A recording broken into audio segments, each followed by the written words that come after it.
Buenos días a todos, muchas gracias por la presencia, por sumarse a este nuevo evento organizado por SIC Inversiones. En este caso contamos con la presencia de una sociedad gerente de fondos comunes de inversión de las más reconocidas en el país, con muchos años de trayectoria, que es Galileo, y que nos van a hablar de distintos puntos relacionados con mercados latinoamericanos. En ese sentido, vamos a tener primero al economista jefe Carlos Sanguinetti, que nos va a hablar un poco de la macro global y todos los desafíos que eso plantea para la región.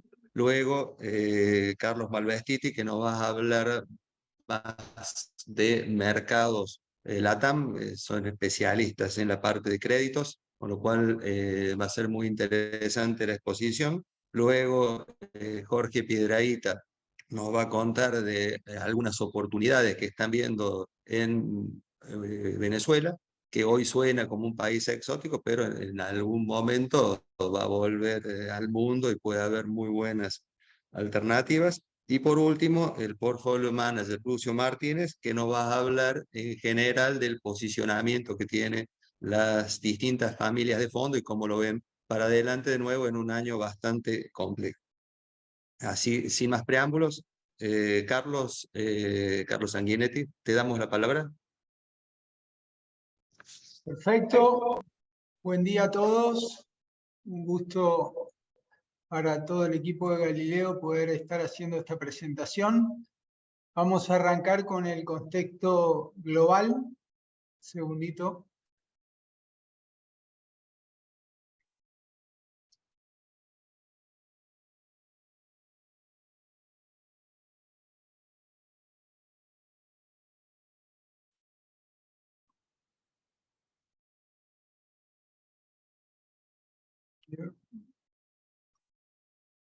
Ahí estamos.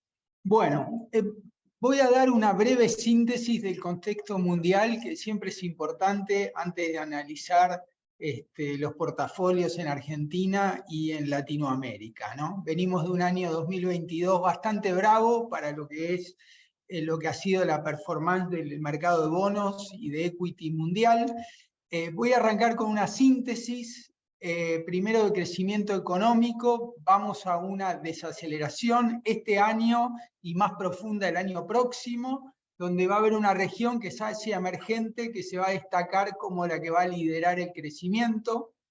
Básicamente, el viraje en la política monetaria que hicieron los países desarrollados pudo moderar la inflación, pero no lo suficiente. Por eso, en este 2003, que empezó hace poco, vamos a ver a los principales bancos centrales de Estados Unidos, de Eurozona, del Reino Unido, siguiendo subiendo la tasa, y a partir del segundo semestre estimamos que la tasa de interés va a ser restrictiva en Estados Unidos.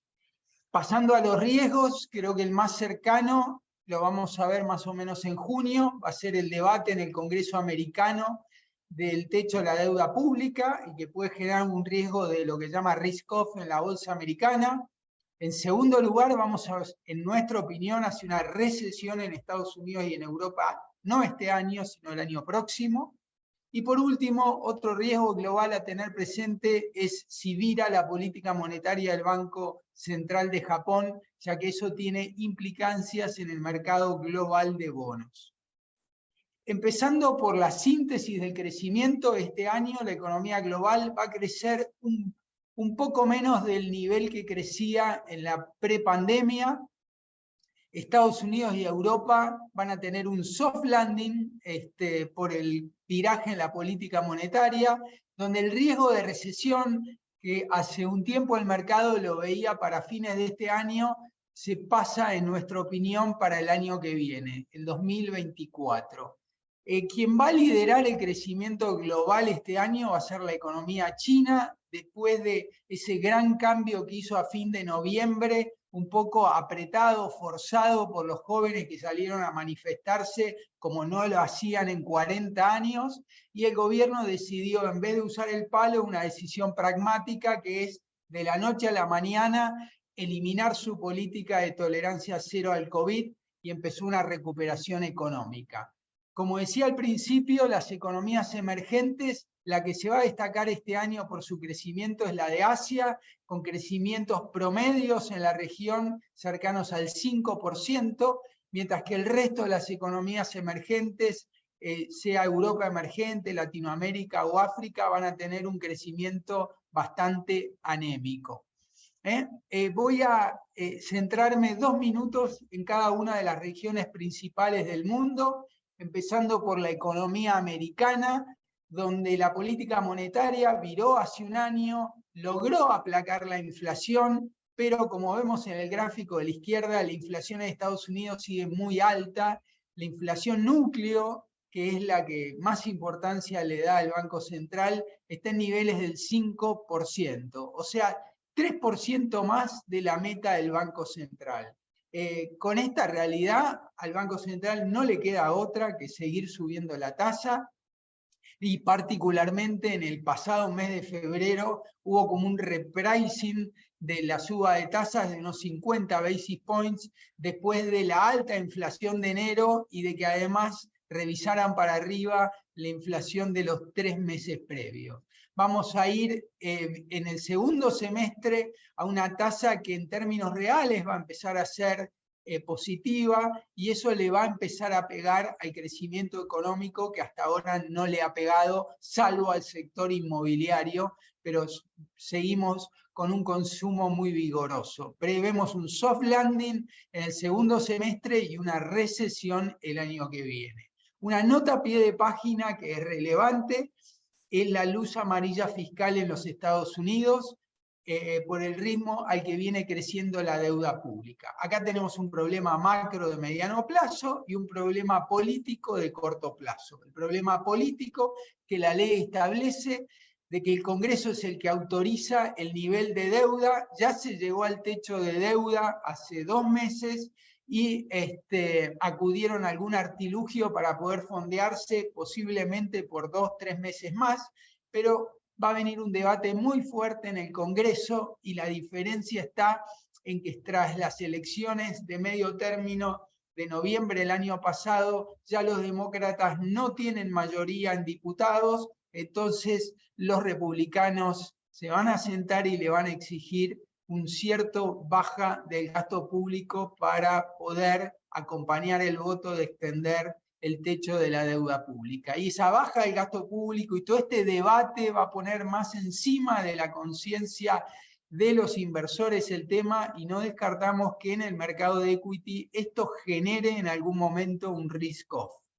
Pasando a la economía europea, bueno, la diferencia con la economía americana ha estado particularmente el año pasado en el shock de precios del gas natural, producto de la invasión de Rusia a Ucrania, y como vemos en el primer gráfico de la izquierda, los precios más que se triplicaron. La buena noticia es que en los últimos meses los precios bajaron estrepitosamente. Acá ayudaron varios factores. Por un lado, la importación de gas líquido, por otro lado, que las economías reducieron el consumo de gas, y por último, que el inicio del invierno europeo fue bastante leve y eso ha ayudado. De todos modos, impactó muy fuerte en la economía. De hecho, la economía alemana se contrajo en el cuarto trimestre. Ayudaron un poco los subsidios que aprobaron todos los países, y la economía de la región empezó a arrancar de nuevo en el mes de enero.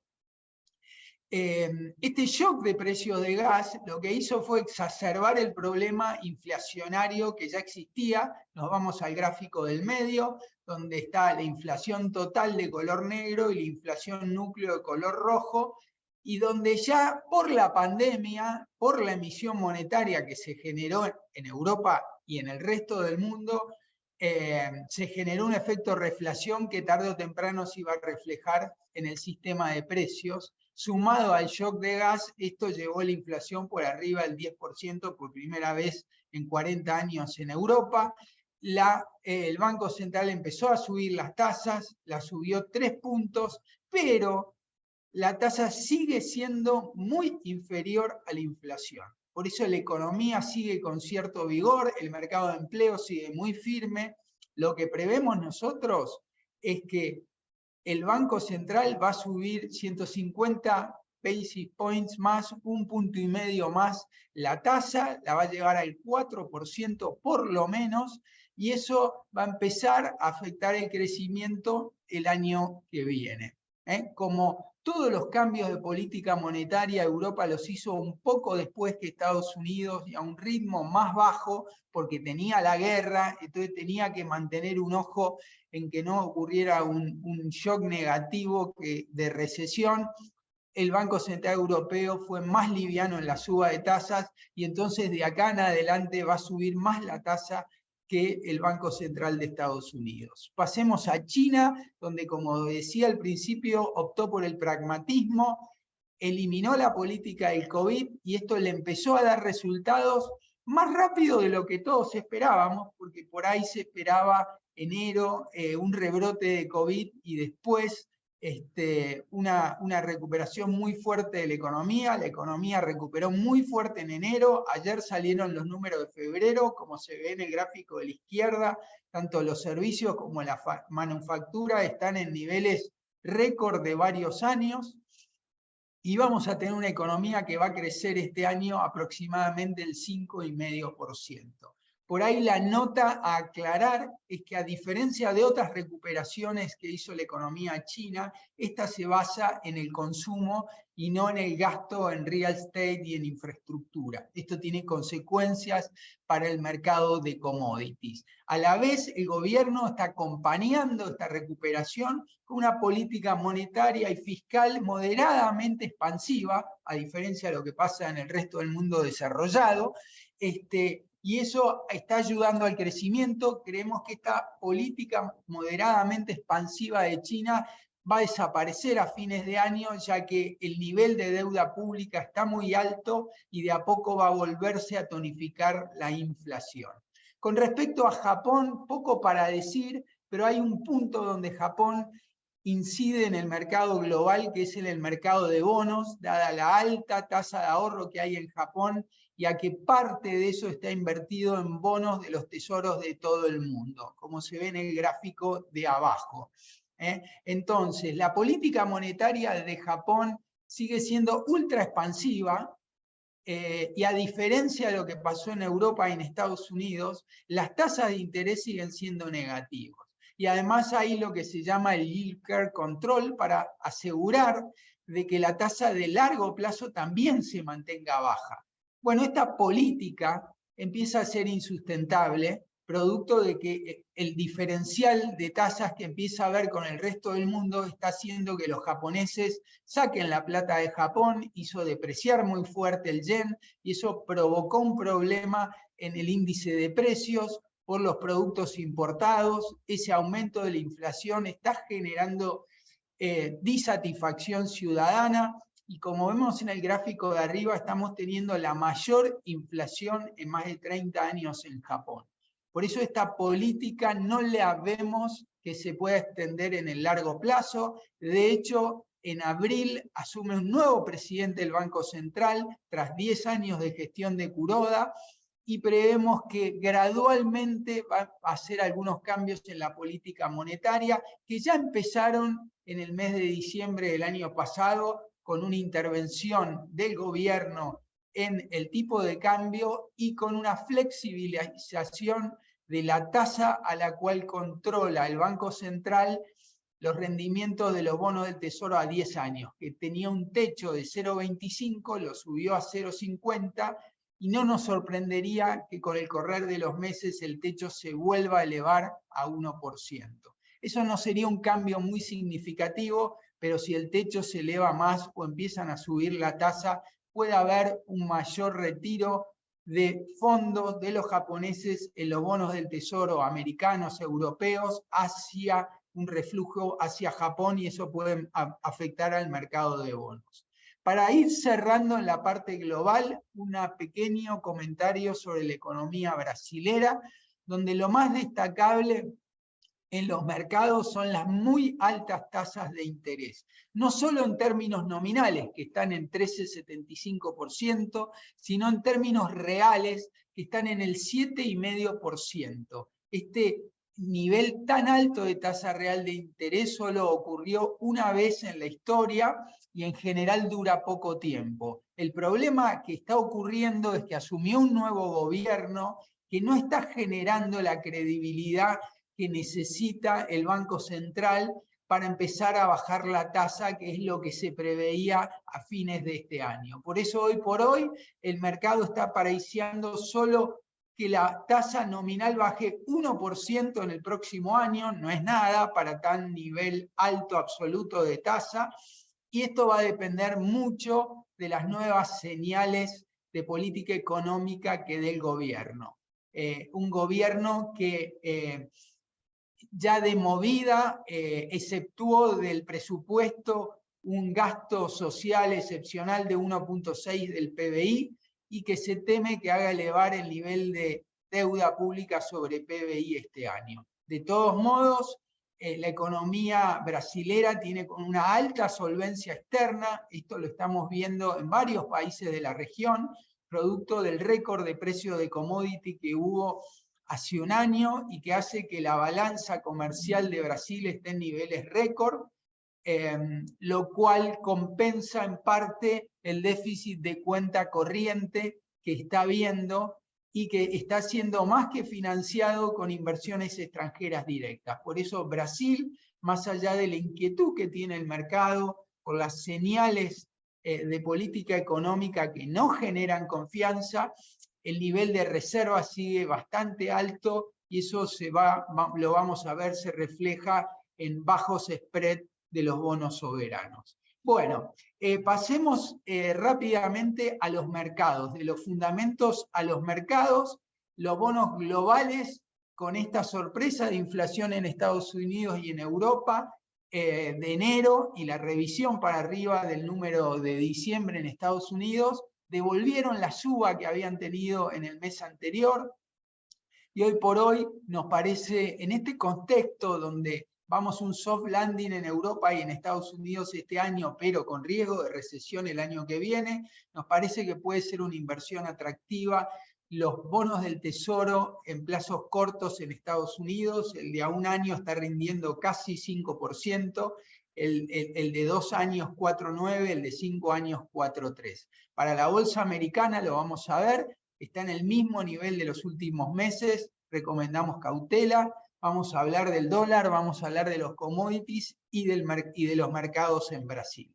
Como decía, los bonos globales tuvieron un muy mal mes de febrero, donde perdieron todo lo que habían ganado en el mes de enero.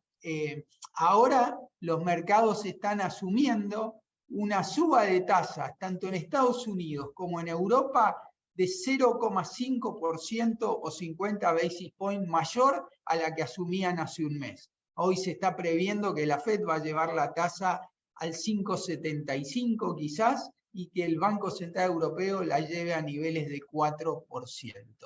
Nos parece que el mercado de treasuries, que viene de esta baja en el mes de febrero, se ha acomodado a lo que vemos como el panorama. Por eso estos rendimientos actuales, particularmente en bonos a 2 años, nos parece digamos, atractivos, o que no vamos a tener bajas fuertes adicionales. Mucho va a depender de que la Fed haga su trabajo y continúe subiendo la tasa, y veremos también qué pasa con la política fiscal, porque a veces es la política fiscal la que termina siendo de que el piso de inflación no vuelva al nivel previo a la pandemia. En cuanto a la bolsa americana, en realidad si tomamos punta a punta en los últimos 6 meses, ayer cerró al mismo nivel que hace 6 meses, el price earning de la bolsa está levemente abajo de 18, y si bien corrigió un poquito en el último mes, a nosotros la evaluación nos sigue pareciendo alta en un contexto en que las ganancias de las empresas se contrajeron en el cuarto trimestre y donde los pronósticos para las ganancias de las empresas en el primer semestre de este año es que van a caer un 5 o 6% con respecto al año pasado. Earnings en baja con ese nivel de price earning no nos parece atractivo, más cuando tenemos rendimientos de bonos del Tesoro a corto plazo en niveles cercanos al 5%. En cuanto al mercado de monedas, el año pasado el rally que tuvo el dólar fue el mayor en más de 22 años. Esta apreciación del dólar retomó en el mes de febrero, casi 3%, al elevarse la inflación. En nuestra opinión, no vamos a volver a ver los máximos del dólar del año pasado.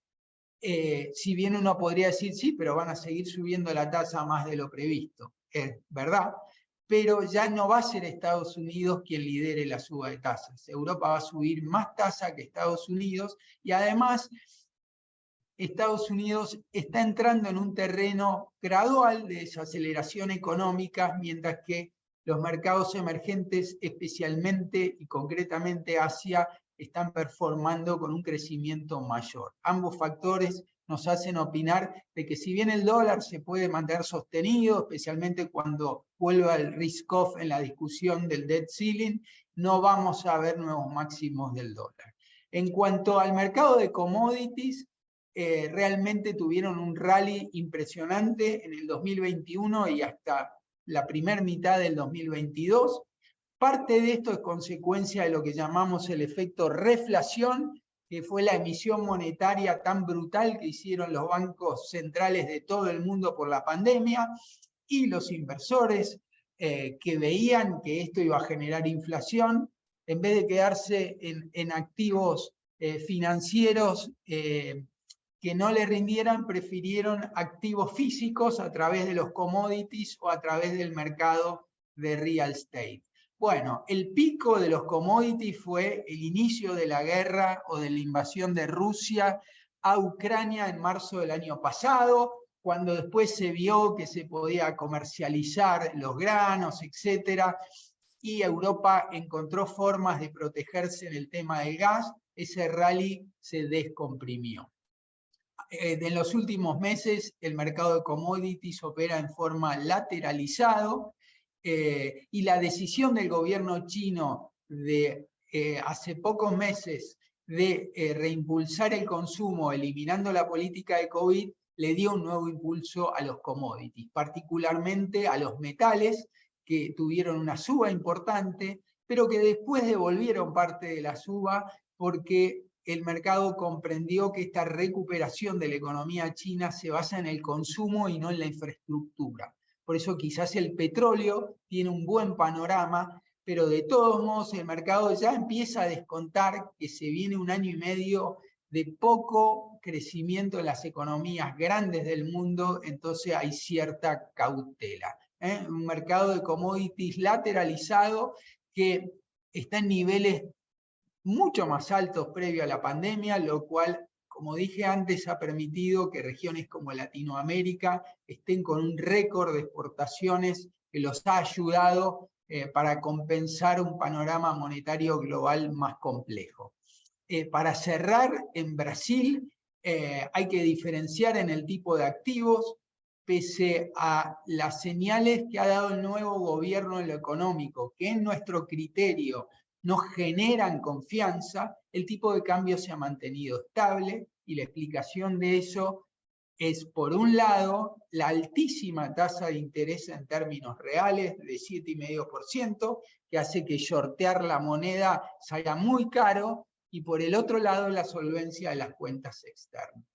En cuanto a los bonos soberanos en dólares mantuvieron una leve baja de spread, producto de esta solvencia, y bueno, y rinde hoy el índice 5,7%. Donde vemos por ahí atractivos son algunos bonos en moneda local de corta duración, siendo que prevemos que la moneda va a seguir siendo estable y los rendimientos en moneda local más que duplican los rendimientos en dólares. Por último, la bolsa, que está graficada, tuvo una leve baja, especialmente si comparamos con el resto de la región. Desde el día que, previo a la victoria de Lula, el ETF de la bolsa brasilera en dólares bajó 5%, comparado con una suba del ETF de las acciones de la TAM del 3%. Por eso, bueno, el mercado de alguna manera, esta inquietud de la política monetaria lo lleva a ver que las tasas van a tardar bastante en bajar y que es mejor negocio la renta fija en moneda local que estar invertido en el mercado de acciones, más allá de que el mercado de acciones en Brasil es muy profundo, lo que implica muchísimas oportunidades. Bueno, con esto cerramos nuestra parte del contexto global.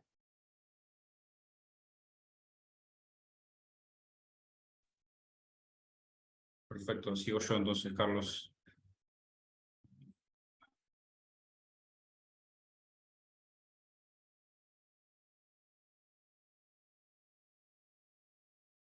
¿Me avisan si ahí pueden ver la presentación? Perfecto.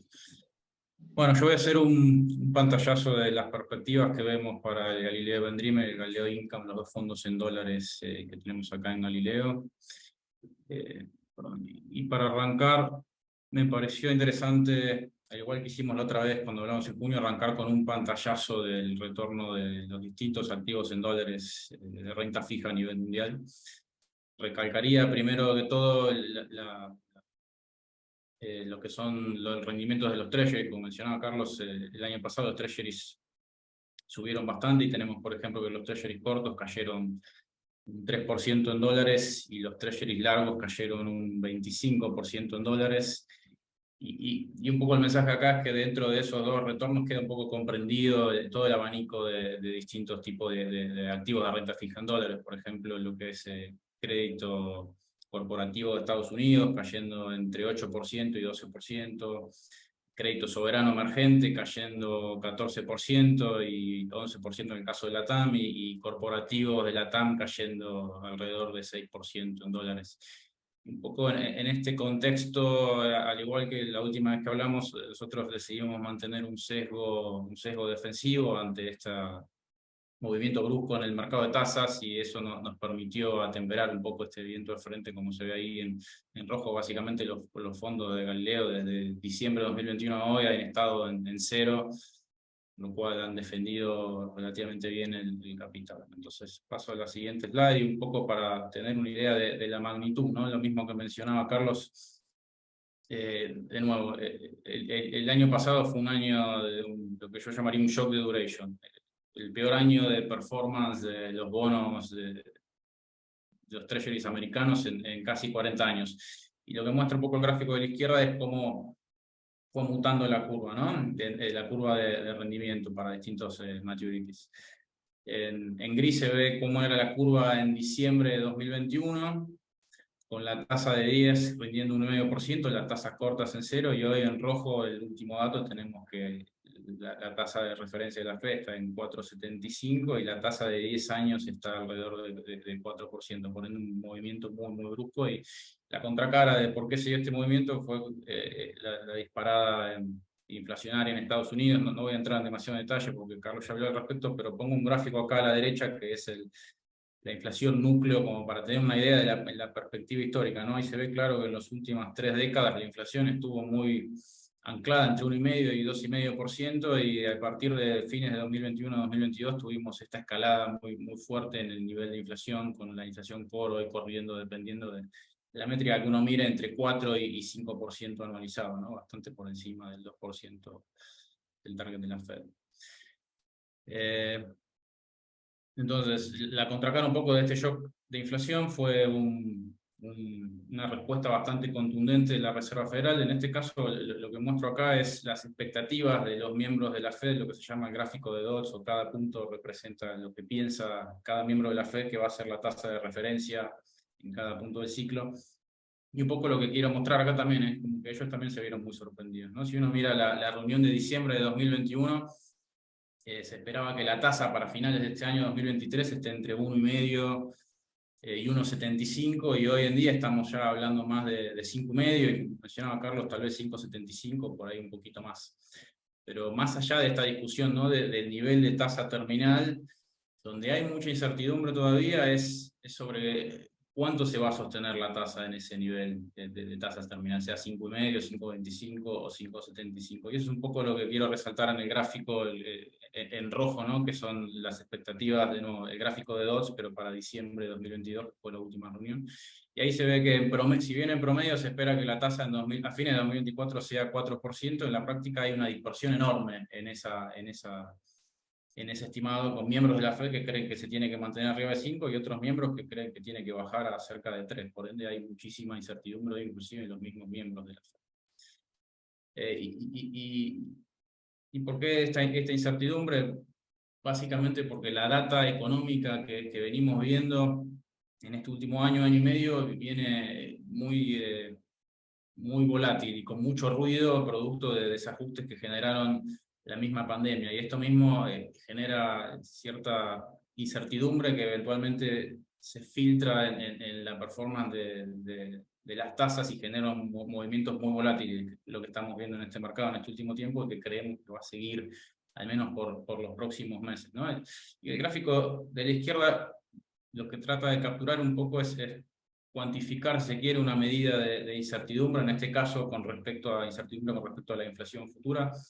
Y lo que captura este gráfico es básicamente la dispersión con respecto al estimado de inflación futura que calcula la Universidad de Michigan, que hace una encuesta a los consumidores. Y como vemos, sin entrar en demasiado detalle, si uno mira la línea negra, hoy estamos en niveles de incertidumbre bastante altos, los más altos de los últimos 50 años, y diría en línea con los niveles de incertidumbre que se vivieron a finales del último fogonazo inflacionario en Estados Unidos, que fue a finales de los 70 y principio de los 80, ¿no? Y el gráfico de la izquierda lo que muestra es, primero, distintas medidas de la inflación, ¿no? La inflación core, la inflación que sigue la Fed, e inclusive la inflación core, si uno le quita algunos componentes que son más volátiles, como son autos usados, y si uno le quita componentes de alquileres, aún así, el último dato nos da que a 3 meses anualizado está corriendo los distintos datos arriba del 3,5, 4, o sea, todavía muy por encima del target de la Fed. Y no solo eso, sino que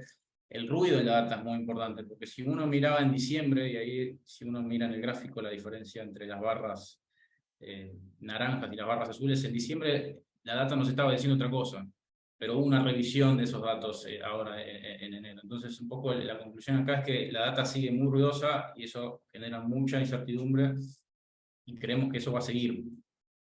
¿Y por qué va a seguir?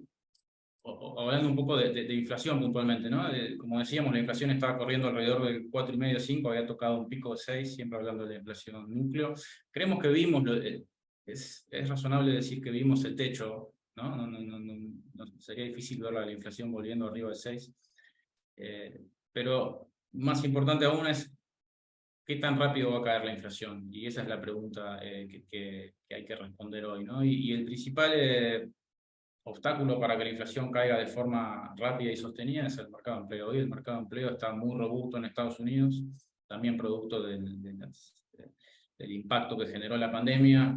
Hubieron entre 2 y 3 millones de personas que dejaron de forma temprana el mercado de trabajo, y eso generó un nivel de desbalance entre la oferta y demanda, dejando varios indicadores del mercado de empleo muy robustos. Por ejemplo, el gráfico de la izquierda trata de capturar uno de esos indicadores, que es el total de empleos disponibles publicados en Estados Unidos contra el total de desempleados en Estados Unidos, y lo que muestra es que ese ratio hoy está en niveles del 1,9 para el último dato. El gráfico es hasta octubre.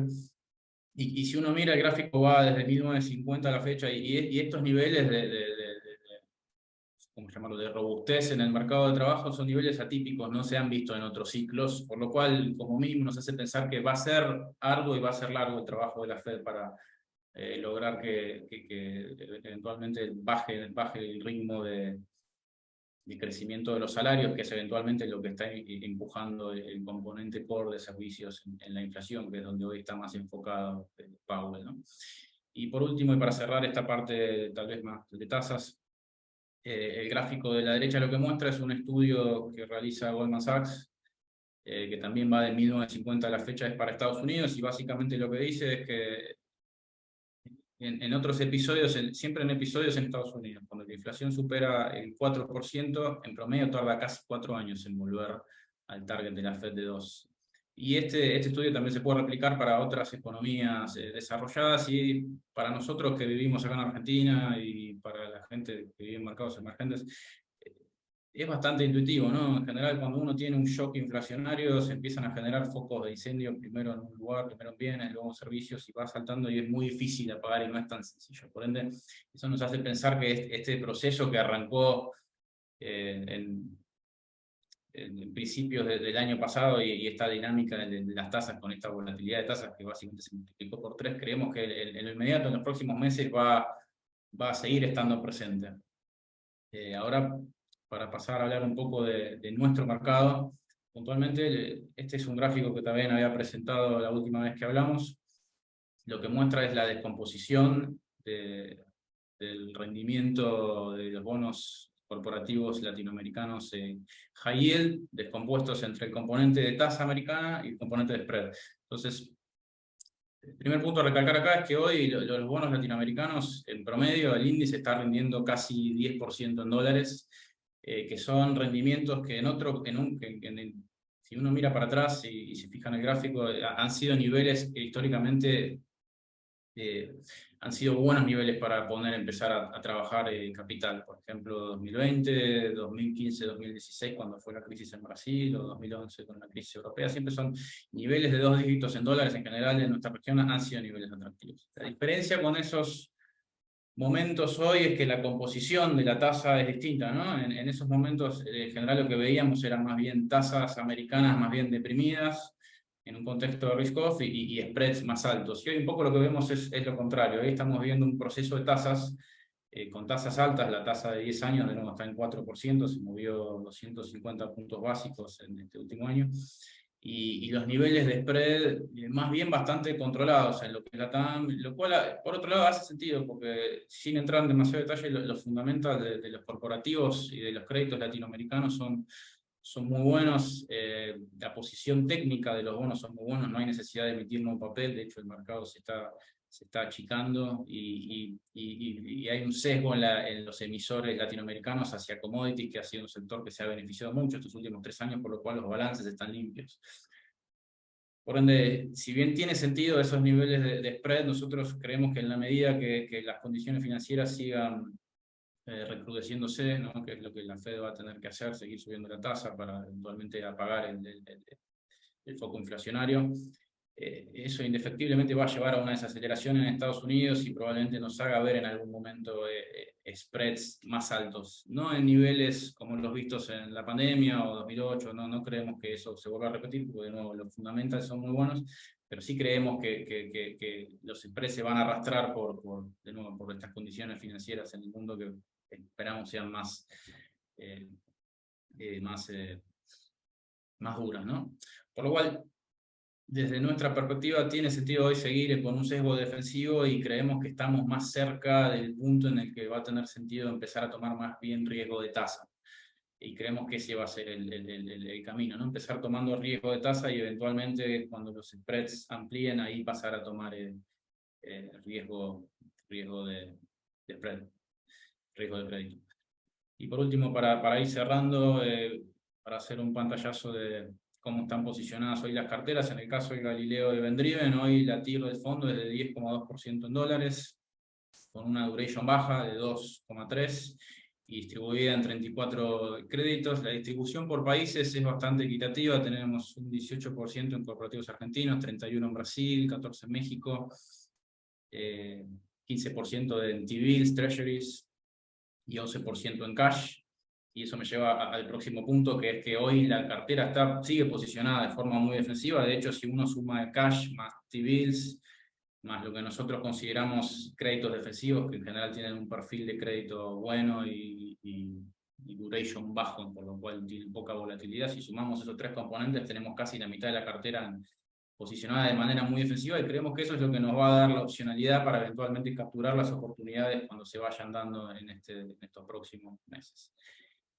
Y por último, para cerrar, el caso de HIN. HIN es un fondo que invierte en bonos mucho más conservadores, casi que no toma riesgo de crédito, hoy es un fondo más bien de tasas, pero la TIR que ofrece Hanoi es muy interesante, casi del 6% en dólares, con un duration de 1,2. Y en términos de países está más bien concentrado en Chile y Brasil y en emisores grandes como son Itaú o bancos chilenos que en general no representan grandes riesgos crediticios. Y de nuevo el mensaje acá es que si uno junta lo que tenemos en cash más lo que tenemos en T-bills, o sea, en bonos de Estados Unidos muy cortos, y lo que tenemos en vencimientos en menos de 12 meses en algunos créditos, tenemos más de la mitad de la cartera posicionado con duration muy bajo, con lo cual también tenemos en esta cartera mucha opcionalidad eventualmente para poner plata a trabajar, y un poco este sesgo defensivo es lo que nos permitió inclusive ganarle al Treasury de 2 años, que es, si se quiere, nuestro benchmark informal en este último tiempo, que es lo que muestra el gráfico a la izquierda. Con eso yo cierro mi parte de la presentación.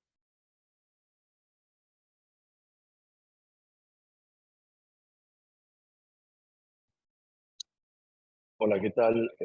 Mi nombre es Jorge Piedrahita y yo les voy a hablar sobre una oportunidad que bueno, han definido al inicio de esta charla como exótica y tiene algunos elementos de la misma.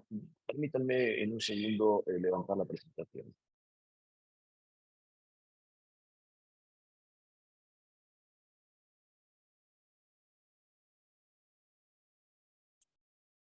¿Se ve bien? Perfecto.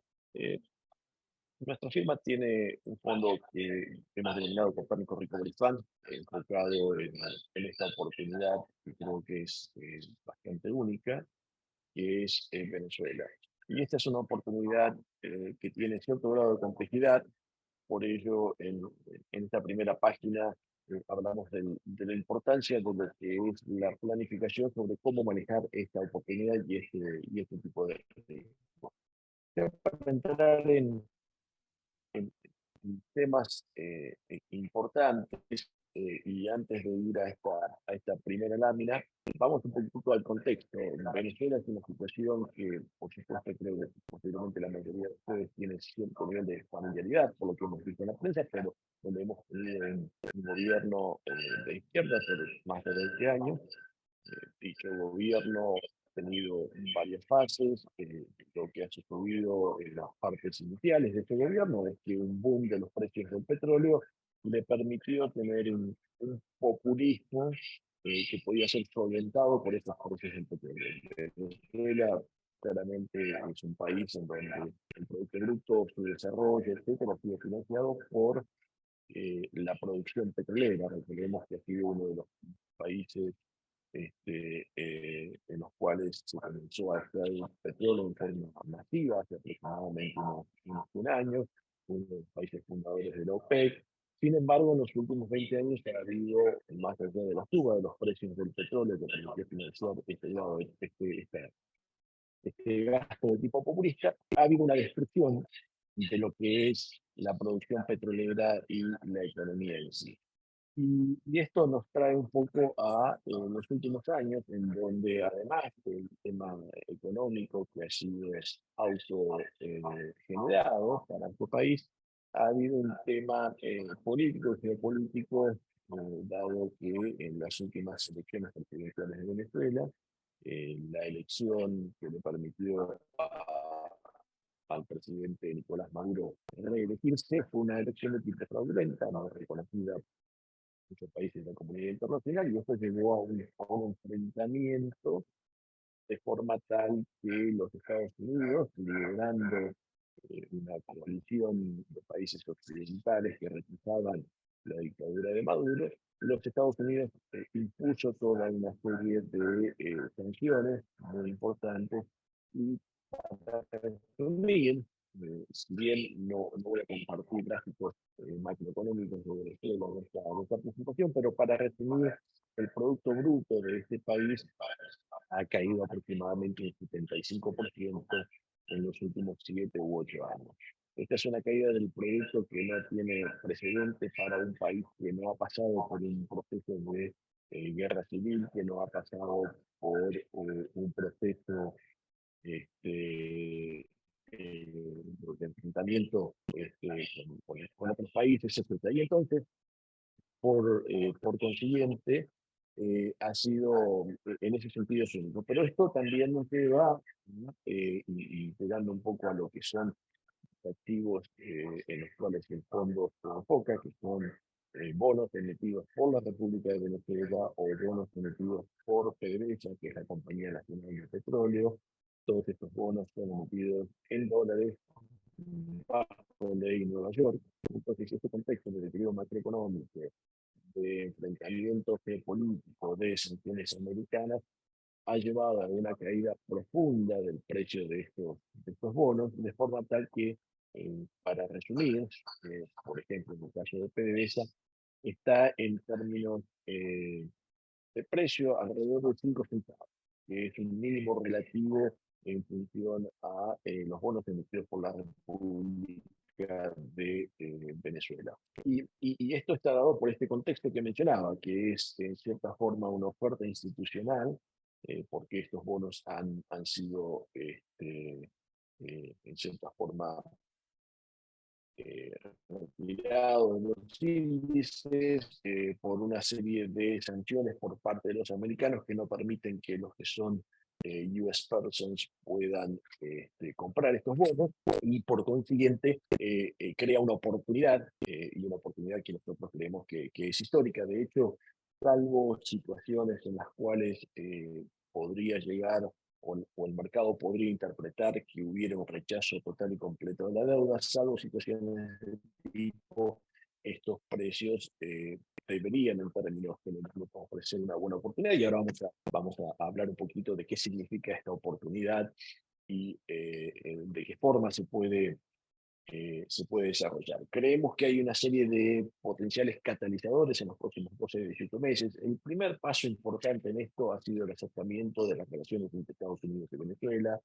Hay un proceso de diálogo entre el gobierno de Nicolás Maduro y la oposición en Venezuela. Ese diálogo tiene lugar en México.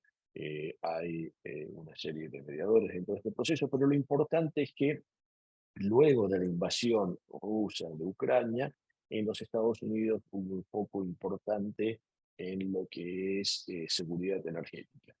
Y allí Venezuela, estando en Latinoamérica, prácticamente el patio trasero de los Estados Unidos, ofrece esa oportunidad por la cantidad de reservas que tiene Venezuela de poder ser, digamos, el proveedor de energía, no solo en cuanto a petróleo, sino también en cuanto a gas, y de allí el proceso de acercamiento de los Estados Unidos hacia Venezuela. Y esto ha llevado, además, a una flexibilización de las sanciones de la Tesorería Americana, la Oficina de la Tesorería Americana, que se llama OFAC. Esto comenzó con una licencia que se le otorgó a la compañía Chevron para la extracción y comercialización del petróleo de Venezuela, y por consiguiente, digamos, la expectativa es que este proceso que se ha iniciado continúe a lo largo del tiempo, de forma tal que la suba de la producción se vea un aumento del Producto Bruto de Venezuela, y al final del día también estas restricciones impuestas por OFAC, algunas de las cuales se relacionan con la imposibilidad, como había mencionado, de que lo que son US persons puedan adquirir o comprar estos bonos. Esas sanciones deberían cambiar a lo largo del tiempo. En la medida en que lo cambien, habría que haber un efecto en el precio relativamente importante, 30-50% de suba en el precio. Creo que sería un estimado de lo que podría suceder. Y algunos de estos catalizadores que estoy mencionando, un acercamiento más profundo de los Estados Unidos hacia Venezuela, una flexibilización del régimen de sanciones que permita que otros inversores compren papeles, etcétera, es un catalizador de corto plazo. Luego tenemos, por supuesto, lo que origina el valor de largo plazo para Venezuela. En primer lugar, las reservas de hidrocarburos que posee Venezuela, no solo en cuanto a petróleo, sino en cuanto a gas natural, que tiene una demanda elevada luego de las restricciones impuestas a las exportaciones de gas natural de Rusia. Y después, por supuesto, tiene otro tipo de riquezas minerales, tal vez menos conocidas, menos mencionadas. En particular, quiero resaltar el oro que tiene Venezuela en una zona que se denomina el arco minero. Ese oro ha sido estimado con una valuación total de $1 trillón, o sea, 1 millón de millones de dólares. Y tiene otros minerales que también podrían contribuir a lo que es la riqueza de Venezuela. Por supuesto, el proceso de diálogo político que se ha iniciado debería continuar para poder capturar este potencial. Por consiguiente, nosotros estimamos que los inversores que tengan paciencia en este proceso, y este es un proceso de largo plazo, es un proceso de años, etcétera, deberían ser recompensados con retornos que yo llamaría asimétricos, en el sentido de que podrían tener subas de 3 veces el capital invertido o incluso superiores. Nuevamente, no estoy dando una certeza de que eso vaya a suceder, es simplemente un escenario potencial. Si bien el proceso es de largo plazo, hay ciertas complejidades legales, etcétera, bueno, podemos hablar, digamos, en otro momento, pero no quiero extenderme demasiado en esta presentación.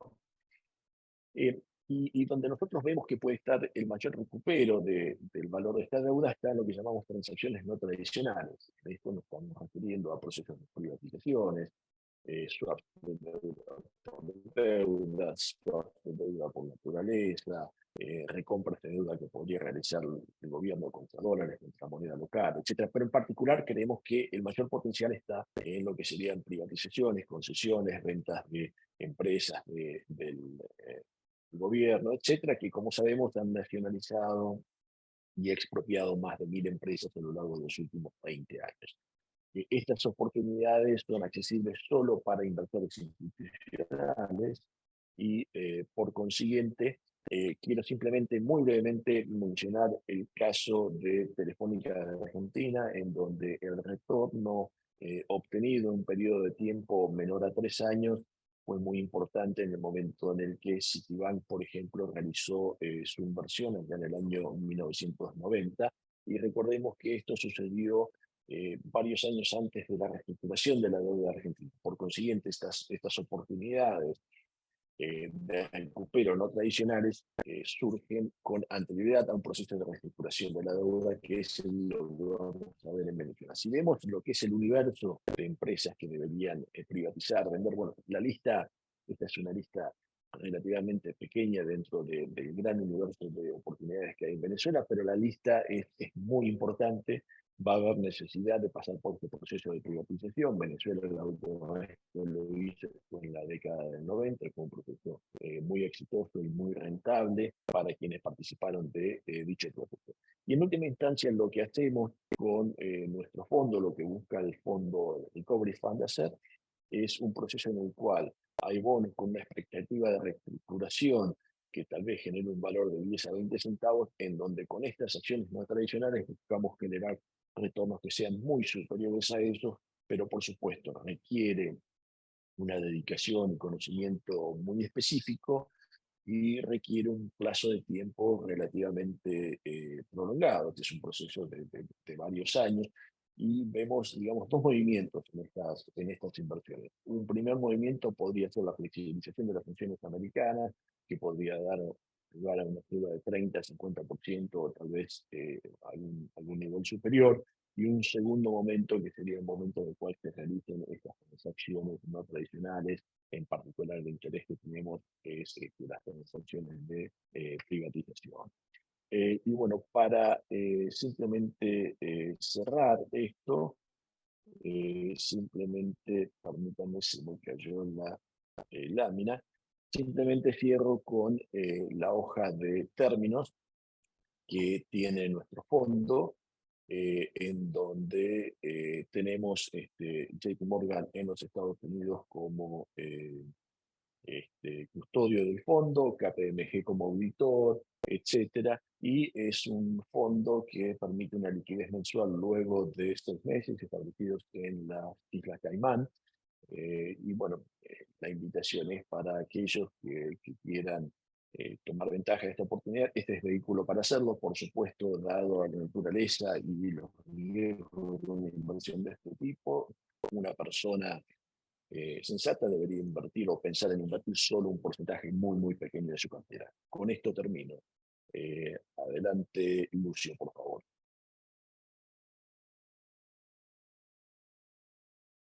Bueno, voy a compartir una presentación.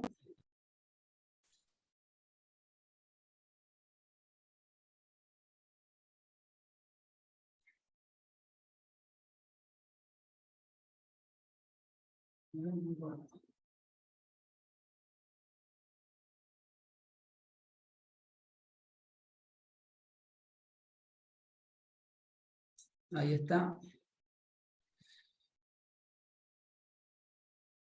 Bueno, a mí me toca hablar del mercado local. Como ya saben todos, este es un año muy complejo, en los cuales hay muchos desafíos económicos.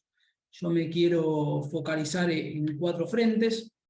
Por un lado, en el impacto de la sequía, cómo impacta en la liquidación de exportaciones y en las reservas. Por otro lado, la inflación, que sigue en niveles muy altos y no parece ceder. También quiero charlar un poco de lo que está haciendo el Banco Central con la política monetaria y cambiaria. Y por último, los desafíos que tiene el gobierno para renovar la deuda en pesos de corto plazo de este año. Obviamente el gobierno está enfrentando todos estos desafíos en el medio de un calendario electoral bastante agitado, en los cuales todos los meses hay elecciones. Tenemos elecciones en todas las provincias, en junio tenemos el cierre de las listas nacionales, en agosto las PASO, en octubre las elecciones generales, así que consideramos que las decisiones económicas van a estar supeditadas al calendario electoral. Ya pasando al tema que decía del impacto de la sequía, la semana pasada salió un informe de la Bolsa de Cereales, en el cual estima una caída en las exportaciones de 10.000 millones de dólares en la situación actual. También plantea 2 escenarios de profundización, en los cuales podrían llegar hasta 18.000 millones de dólares menos de exportaciones. Obviamente esto tiene un impacto en la recaudación fiscal. Cuando uno ve el Banco Central cómo va acumulando dólares mes a mes, se ve cómo en septiembre tuvo que implementar un dólar soja para poder comprar dólares y acumular reservas. Luego en octubre, terminado el dólar soja, tuvo que profundizar las restricciones, implementar el sistema CIRA, y así todo tuvo que vender dólares casi todos los días. Para poder volver a comprar dólares tuvo que implementar un dólar soja 2, así compró dólares casi todos los días, y terminado eso, de vuelta empezó a vender dólares, ¿no? Y las reservas, como vemos acá, siguen en caída. La meta de marzo del FMI no se está cumpliendo. Esta semana, bueno, habrán leído en los distintos medios que se está hablando de cambiar esta meta, usando como argumento que hubo una baja de exportaciones de parte del agro debido a la sequía. Así que bueno, estamos esperando ese tipo de noticias, pero hoy el central está más o menos a 3.000 millones de dólares de la meta.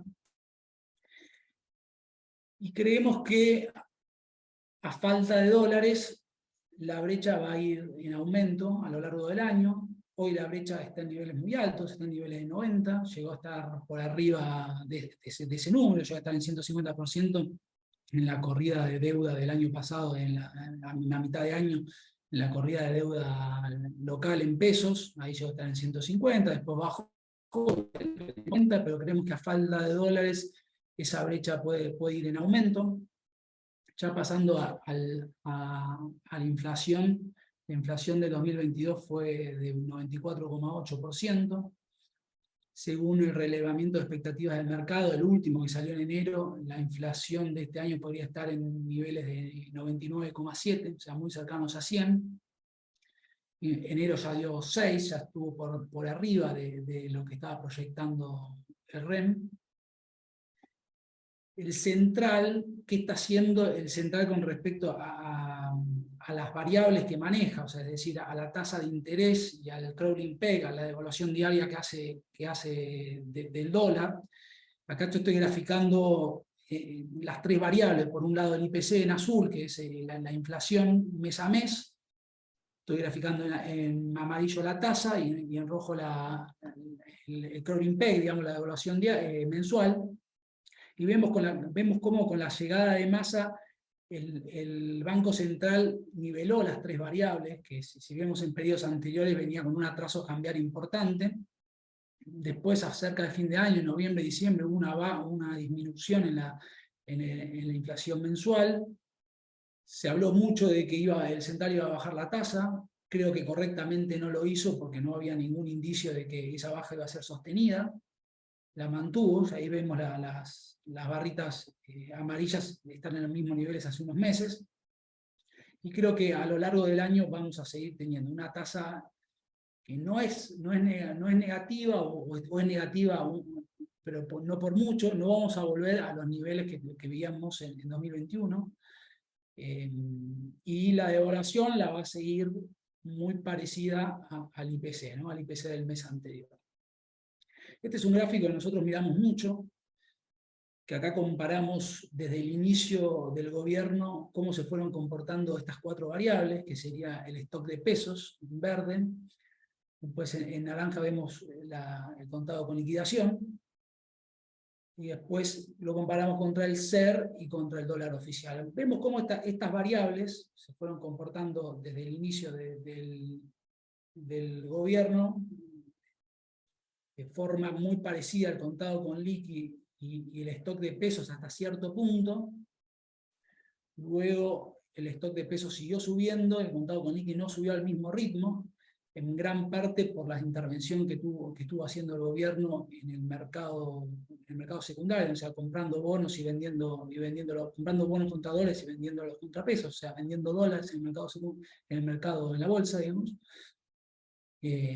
Creemos que el stock de pesos va a seguir subiendo este año, en gran parte para ayudar al Tesoro a renovar los vencimientos de deuda.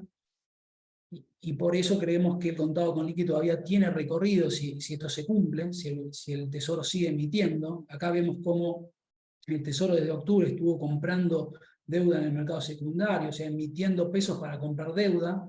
Luego con esa deuda va y participa de los canjes del Tesoro prácticamente todos los días. En los últimos 2 o 3 días no estuvo participando, pero ha sido moneda corriente desde octubre. Y bueno, lo viene haciendo porque el gobierno necesita resolver el problema de la deuda de pesos de este año, ¿no? Y acá me quería focalizar un poco. Estos son los vencimientos que tenemos de deuda en pesos. Vemos cómo se centran sobre todo de acá a septiembre. El stock de deuda en pesos es de 22 billones de pesos, de los cuales 14,6 vencen este año, en 2023, y cuando digo este año, puntualmente de acá a septiembre incluido, porque después de las elecciones casi no hay vencimientos. Vemos acá en el gráfico cómo en marzo hay vencimientos menores. Esto se debe a que en enero hubo un canje de deuda que extendió los plazos. Pero bueno, sigue siendo importante en marzo porque se entiende que todos esos vencimientos son de privados y no hay nadie del sector público. Y después tenemos 6 meses con vencimientos muy, muy grandes, de los cuales es muy difícil para el gobierno ir renovando todo. Hubo 2 meses muy exitosos, en enero y en febrero, en los cuales tuvo mucha participación pública. Participaron los bancos públicos, ACES, el Banco Central, obviamente recomprando y participando de los canjes. Pero vemos todavía que en la última licitación, por ejemplo, se centraron las solicitudes, lo que se licitó se centró en muy corto plazo, en mayo y junio. Y bueno, vemos que hay una pared en octubre que no la estamos pasando y que se están cada vez centrando en menos meses. Esto hace un año veníamos, o hace 6 meses, decíamos, bueno, todos los vencimientos del Tesoro se están centrando en los últimos 12 meses, el tiempo transcurre y cada vez se centra en menos meses los vencimientos. Hoy leía que el gobierno está hablando con los bancos para ver cómo puede hacer para extender los plazos a 2024, está negociando, los bancos les piden un put sobre los títulos. El problema que tiene es que los títulos de 2024 rinden cerca de 10% en términos reales, y si tiene que hacer una licitación a mercado, a precios de mercado, tendría que estar emitiendo deuda a esos niveles, ¿no? A niveles de 10% de tasa real positiva. Son niveles muy altos.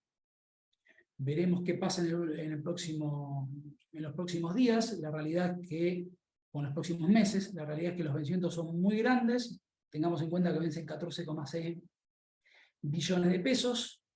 Hay que cubrir un déficit fiscal primario que es difícil que lo cubran con el mercado de deuda. Van a tener que recurrir a emisión monetaria. Así que, en el mejor de los casos, considero que podrán renovar los vencimientos, pero no considero que puedan tener financiamiento neto considerable, ¿no?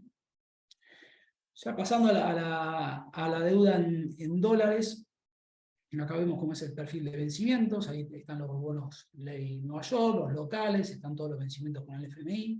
Está claro que Argentina no tiene acceso al mercado, y sin acceso al mercado, en el próximo tiempo se recurrirá, o se tendrá que lograr trabajar en eso un próximo gobierno, o se tendrá que recurrir a una nueva reestructuración. Los precios están indicando niveles de reestructuración. Obviamente estamos hablando de paridades de 30 y algo.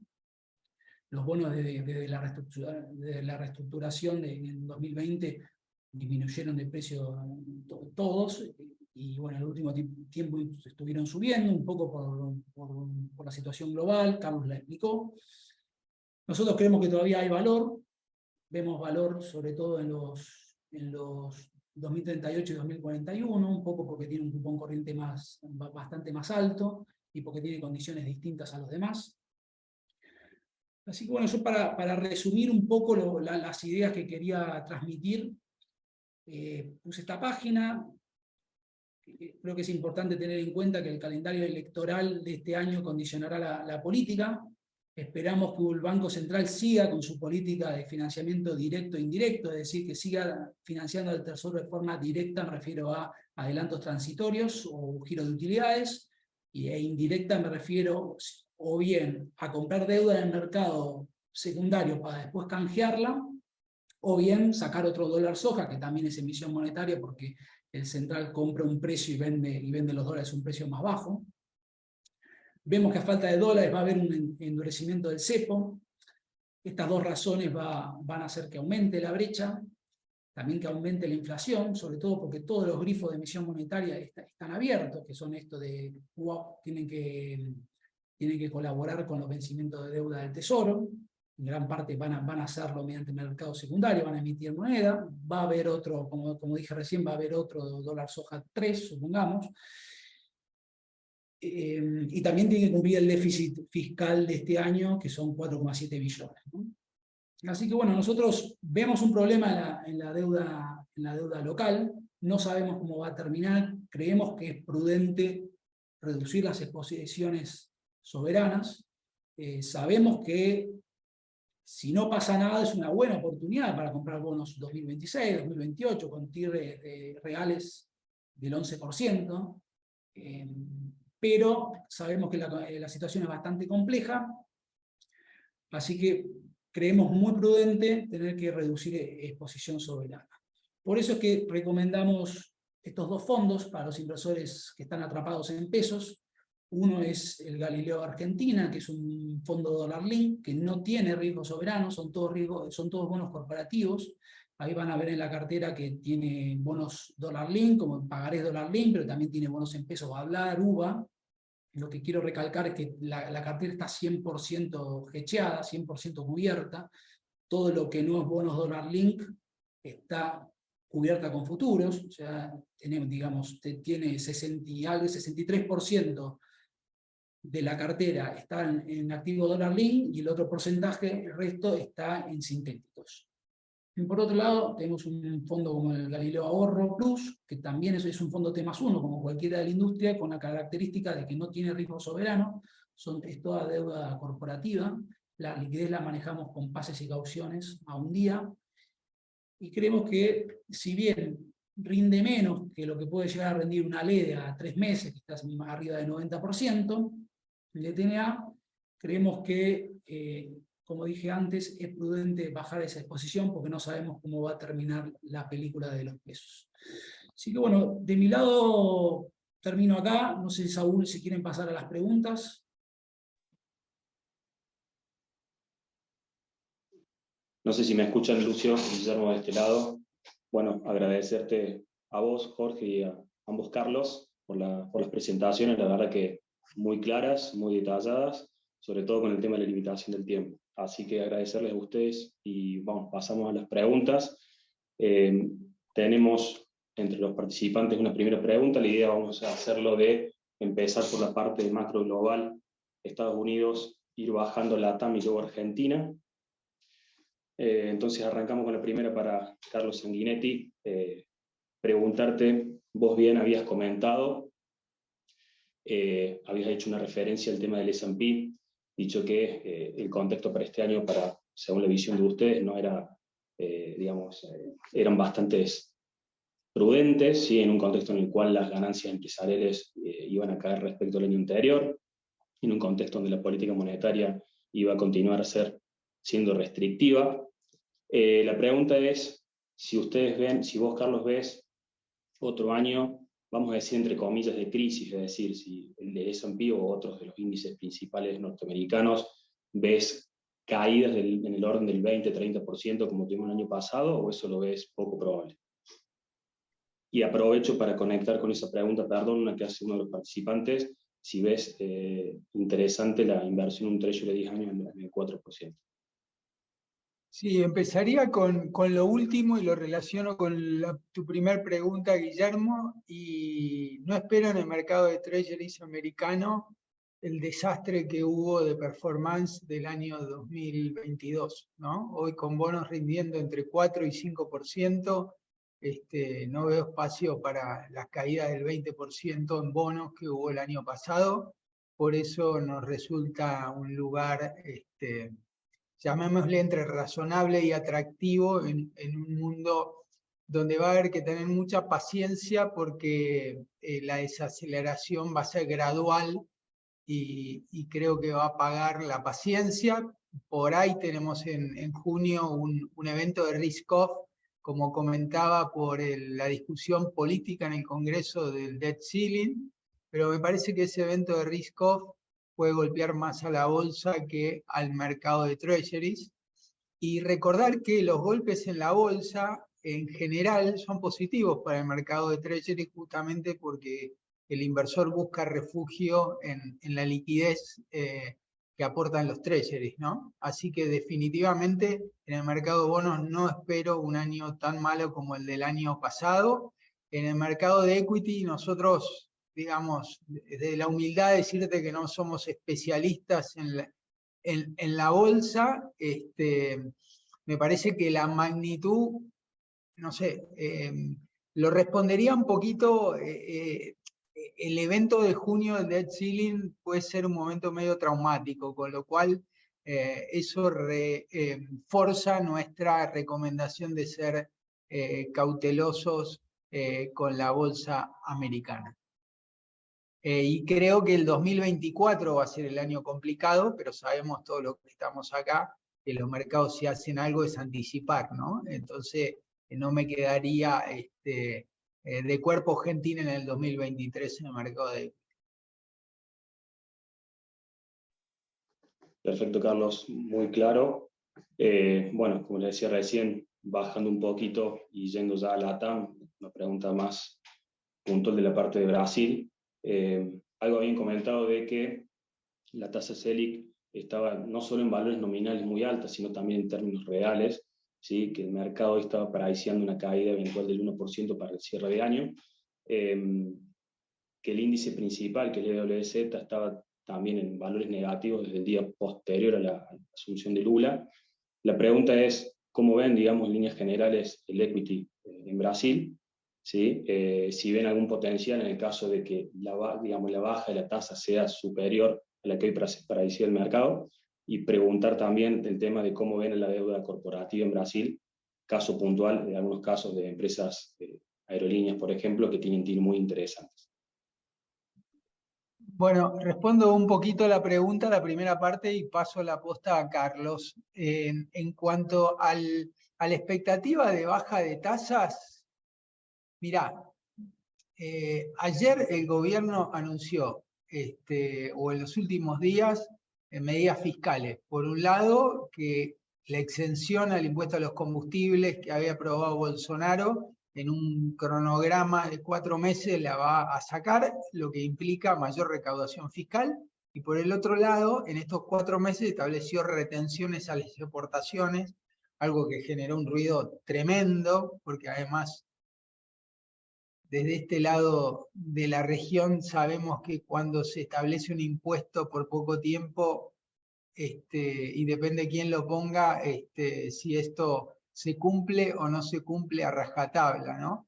Si uno mira, en realidad, el año 2022 se preveía que terminara con un aumento de la deuda, el ratio de deuda pública en Brasil, y de hecho no ocurrió. Y eso que Bolsonaro también optó por el populismo para tratar de ganar las elecciones, pero sin embargo la dinámica externa lo ayudó mucho, la inflación licuó un poco del gasto, entonces al final la deuda no subió tanto. Entonces hoy los mercados futuros de tasa están priceando esa inquietud, pero que es más un problema de confianza, pero que se basa en los hechos de un equipo económico que desde el equipo que está en la cancha no lo vemos con la convicción para, o sea, más para mirar el lado de la demanda de que para hacer reformas estructurales que mejoren la eficiencia, ¿no? Lo vimos estos días con el ataque al Banco Central. De hecho, ayer el ministro de Finanzas, Sadat, dijo, acabamos de hacer los deberes y subimos los impuestos a los combustibles. Espero que ahora el presidente del Banco Central haga sus deberes. Ese tipo de comunicaciones que puede parecer políticas no contribuyen nada al mercado, es un tiro en los pies. De hecho, ayer el mercado futuro de tasas 2024 y 2025 no bajó nada. O sea, en cualquier otro contexto hay un margen enorme para bajar la tasa, o no sé si enorme, pero 2-3% seguro, y hoy es difícil de ponerse desde un lugar, ¿no? Así que el gobierno ayer anunció de que va a adelantar la hoja de ruta fiscal que iba a presentar en abril, la va a presentar en marzo. Parece que el gobierno empieza a tomar conciencia de lo que está pasando. Pero veremos el deliver de eso. Después viene la reforma impositiva, que es muy importante, una reforma que se iba a aprobar en la época de Bolsonaro, que buscaba simplificar los impuestos, pero ahora con este gobierno van a tratarse una reforma impositiva que grave a los ricos, o sea, se puede tergiversar bastante, ¿no? Entonces, digamos, espacio hay, pero las condiciones hacen de que haya cierta cautela. Obviamente de que si las tasas que están 7,5 en términos reales, baja a un nivel en términos reales más cercano al 3%, el equity, la sorpresa de eso al equity lo va a hacer subir. De todos modos, el equity, como dije al principio, Brasil tiene el mercado de equity más profundo de Latinoamérica y uno de los más profundos del mundo, con lo cual el mercado de equity genera millones de oportunidades, un mercado que además uno se puede ir short, hay cotizando en bolsa lo que se les puede ocurrir, con lo cual oportunidades hay, y en realidad del índice que yo puse habría que desglosar las empresas públicas que fueron las underperformers desde que ganó Lula, más allá de que el mercado de acciones de bancos también estuvo afectadas por un default muy importante. Con respecto a la deuda, lo paso a Carlos Malvestiti. Perfecto, gracias Carlos. Con respecto a crédito corporativo, yo dividiría un poco entre lo que es corporativos en dólares y corporativos locales, ¿no?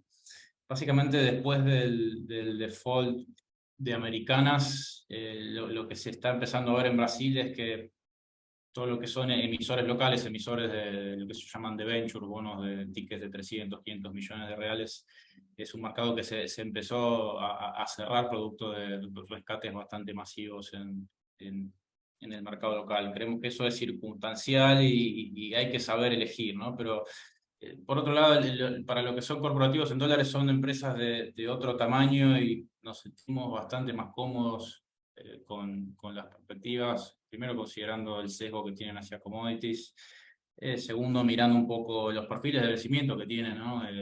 Realmente no tienen grandes necesidades de hacer proyectos de capital, los perfiles de vencimiento son buenos, entonces el perfil a grandes rasgos nos sentimos cómodos con el riesgo de crédito en Brasil, más allá de las incertidumbres que está pasando en la macro. Salvando las distancias, te diría que es algo similar a lo que en su momento pensamos con corporativos argentinos versus lo que es la macro y el soberano argentino. Creemos que van por dos carriles distintos. Lo que sí, de nuevo, mi comentario es, me parece que hoy no solo Brasil, pero en general todos los mercados tienen spreads que no ofrecen mucho upside per se. Entonces hay que saber buscar oportunidades, pero en términos generales Brasil nos sentimos cómodos. Y no me acuerdo si hay otra pregunta más. Ahí te traslado una pregunta que está haciendo uno de los participantes al respecto, de Marcos.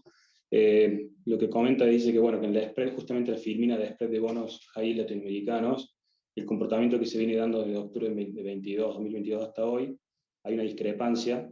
La pregunta es cómo se comporta en la serie histórica. ¿No estaría mostrando una preferencia de los inversores hacia bonos con altos cupones y mayores duration y menor preocupación por el default? No, a ver, ahí la voy a leer porque no estoy entendiendo la pregunta.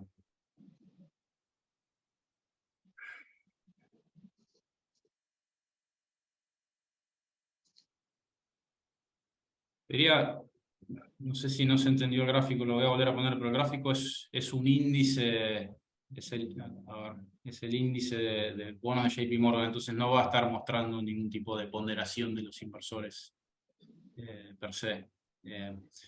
A efectos prácticos, hoy nosotros estamos priorizando más bien duration más cortos y en general tratamos de tener un buen carry, pero no sé si eso responde la pregunta. Ahí estoy mostrando el gráfico.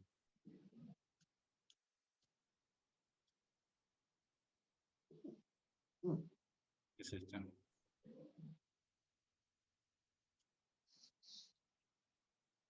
No, entonces, de nuevo, básicamente lo que muestra el gráfico es cómo se comportó el promedio, si se quiere, el promedio ponderado de todos los emisores latinoamericanos, ¿no? Te diría que no hay una gran diferencia con respecto a cómo fue variando el duration. De hecho, el duration para los bonos de high yield latinoamericanos han estado siempre entre 3,5 y 4,5 en general.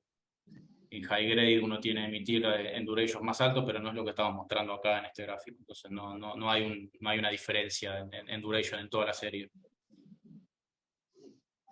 Perfecto.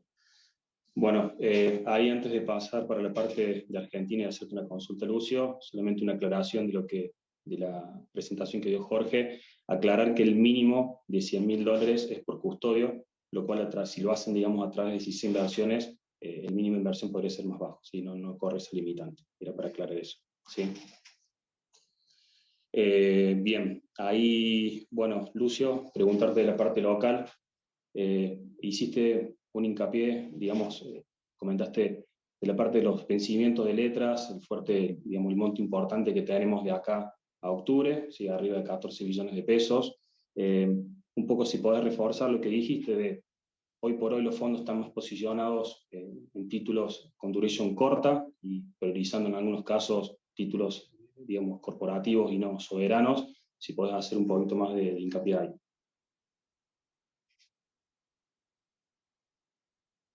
Bueno, como decía, el stock de deuda en pesos son 22 billones, de los cuales vencen 14,6 billones este año. La mayor parte es corto, eso se veía en el gráfico, donde todas las barras de todos los vencimientos estaban en los próximos 6 meses. El problema, como comentaba, es que para pasar esa barrera de las elecciones había que emitir bonos 2024.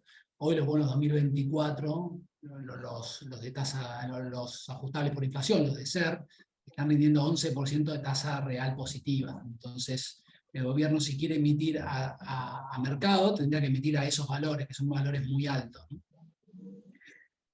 Los fondos, a ver, ¿qué tiene a favor el gobierno para la renovación de la deuda? Primero y principal es que el 65% de la deuda está en manos del sector público, ¿no? Entre Banco Central, el FGS, bancos públicos y algunas que otras entidades. Después tenés un 15% aproximadamente, no, 21% aproximadamente en bancos privados, que bueno, es negociable, se tiene que sentar a negociar con cada banco. Y el resto, bueno, está entre fondos comunes de inversión, empresas, compañías de seguros y demás.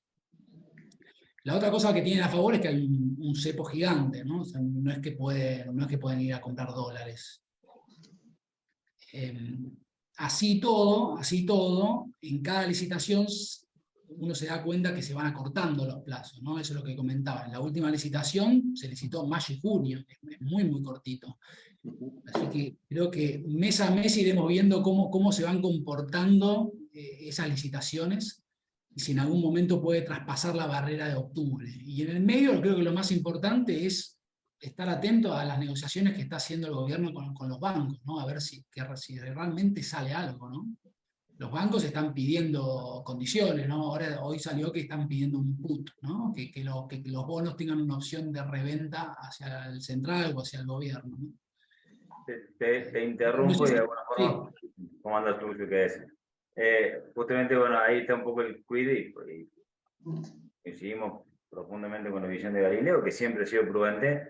El escenario base para ustedes, ¿se va a llegar a algún tipo de arreglo, digamos, que evite una situación? Realmente sería muy grave, considerando un poco lo que vos decís, de esto de una gran parte de la tenencia en organismos intraestado, vamos a decir así, otra gran parte de la tenencia en un sistema que depende del Estado, como el sistema bancario,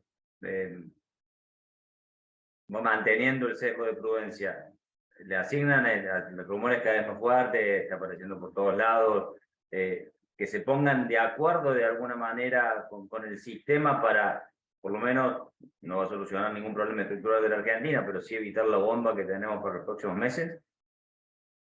Bueno, escenario base es que sí, se va a llegar a un acuerdo con los bancos, se va a poder rolear una parte por ahí, la parte del 65% seguramente se rolea, que es todo el sector público, pero hay una parte que entiendo que no, y si no la renueva la va a terminar monetizando el Banco Central, es decir, la va a recomprar o por algún mecanismo va a ser emisión monetaria, eso es lo que quiero decir. Ahora, hay un techo de esos, eso no se puede hacer indefinidamente por cualquier número, ¿no? Y el techo te lo va a terminar poniendo el contado con liqui, ¿no? El dólar paralelo. Si el dólar paralelo se dispara, si los precios se disparan, ahí van a tener que tomar alguna otra medida. Digamos, es un escenario base que haya un arreglo y que no pase eso, pero los riesgos son muy grandes. Son muy grandes y los vencimientos son muy de corto plazo, y es difícil pasar la barrera para los inversores corporativos o los fondos comunes de inversión, la barrera de octubre.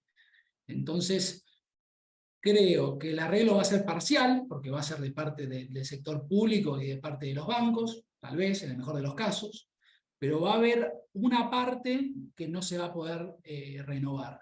Y a eso sumale, Aníbal, que también están las necesidades de este año, ¿no? Las necesidades de este año vemos muy difícil que se puedan financiar mediante emisión de deuda en pesos. O sea, que va a ser más emisión del Tesoro, del Banco Central, ¿no? Emisión monetaria.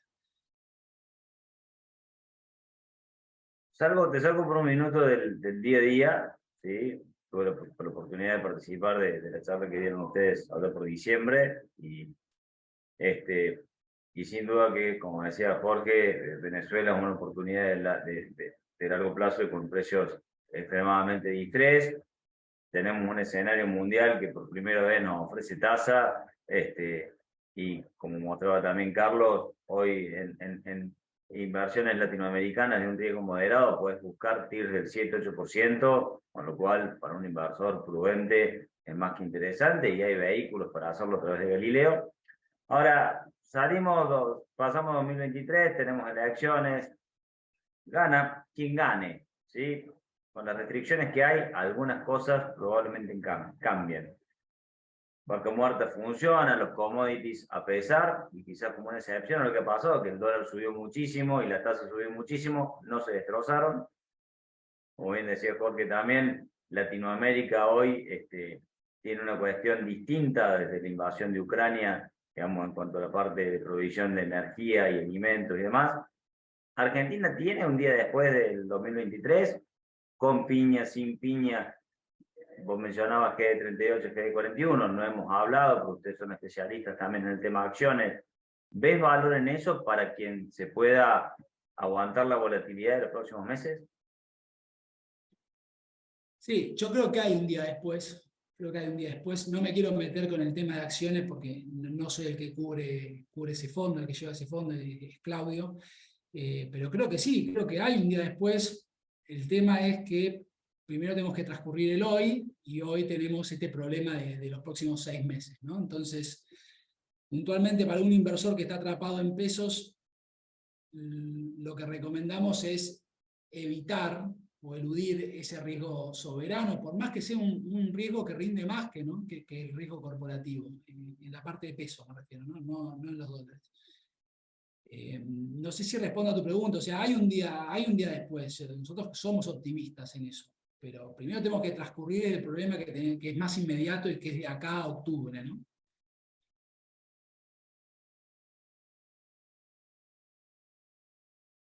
Y que probablemente esté bastante movidito.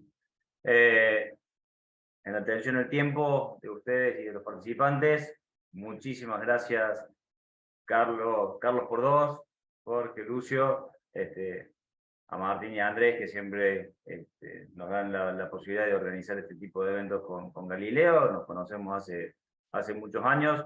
Destaco fundamentalmente el trabajo que vienen haciendo en preservar valor, ¿sí?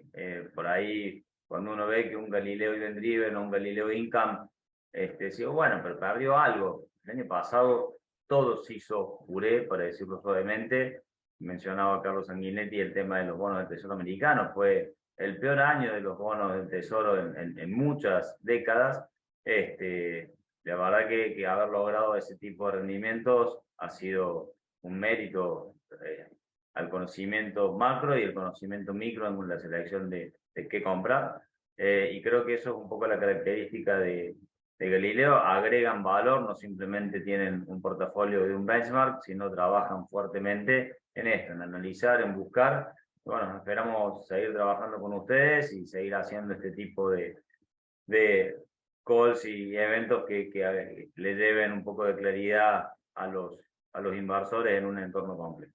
Hasta la próxima y seguimos viéndonos, y obviamente a todos los participantes, gracias por el tiempo invertido en esta charla. Gustazo. No, muchas gracias.